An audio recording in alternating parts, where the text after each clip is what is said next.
నమస్కారం. ఫోకస్ అనంత న్యూస్ ప్రేక్షకులందరికీ భోగి పండుగ శుభాకాంక్షలు. సంక్రాంతి పండుగ రాగానే తెలుగు ఇండ్లకు కొత్త శోభ వస్తుంది. ముగ్గులు, భోగి మంటలు, కోడి పందాలు, హరిదాసు కీర్తనలు, గంగిరెద్దు ఆటలతో తెలుగు రాష్ట్రాల్లో పండగ వాతావరణం నెలకొంటుంది. 3 రోజుల పాటు కోలాహలంగా జరిగే సంక్రాంతి వేడుకల్లో భాగంగా మొదటి రోజు భోగి పండుగ నిర్వహిస్తారు. భోగి మంటలు వేయడంతో సంక్రాంతి పండుగ సెలబ్రేషన్స్ మొదలు పెడతారు. మరి భోగి మంటలు ఎందుకు వేస్తారని ఎప్పుడైనా ఆలోచించారా? సంక్రాంతి సమయంలో సూర్యుడు దక్షిణాయనం నుంచి ఉత్తరాయణంలోకి ప్రవేశిస్తుంటాడు.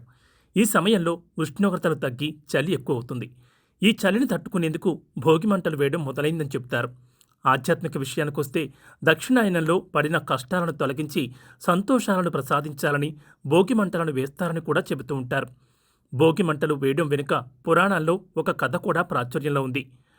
వామన అవతారంలో వచ్చిన శ్రీ మహావిష్ణువు బలిచక్రవర్తిని పాతాళానికి తొక్కేసిన తర్వాత అతనికి ఒక వరం ఇచ్చాడని చెబుతారు.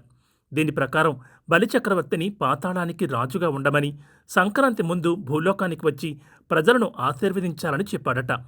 అందుకే సంక్రాంతి ముందు బలిచక్రవర్తికి ఆహ్వానం పలికేందుకు భోగి మంటలు వేస్తారని పురాణాలు చెబుతున్నాయి. భగ అనే పదం నుంచి భోగి వచ్చిందని చెబుతూ ఉంటారు. భగ అంటే మంటలు లేదా వేడిని పుట్టించడమని అర్థం. భోగి రోజు వేసే మంటలు కూడా వెచ్చదనం కోసమని చాలామంది అనుకుంటారు.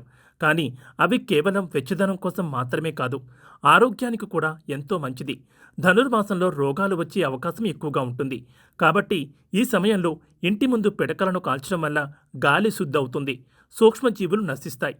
భోగి మంటలు పెద్దగా రావడానికి రావి, మామిడి, మేడి వంటి ఔషధ చెట్ల బెరళ్లను కాలుస్తూ ఉంటారు.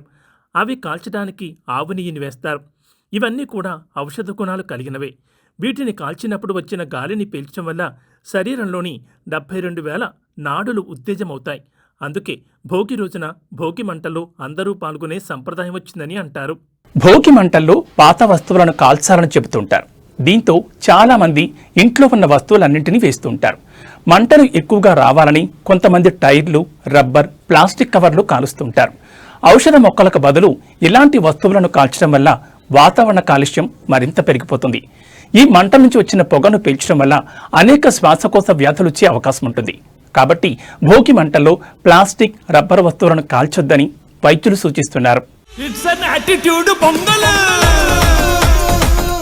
మరొకసారి ప్రేక్షకులందరికీ భోగి పండుగ శుభాకాంక్షలు తెలియజేస్తూ నమస్కారం.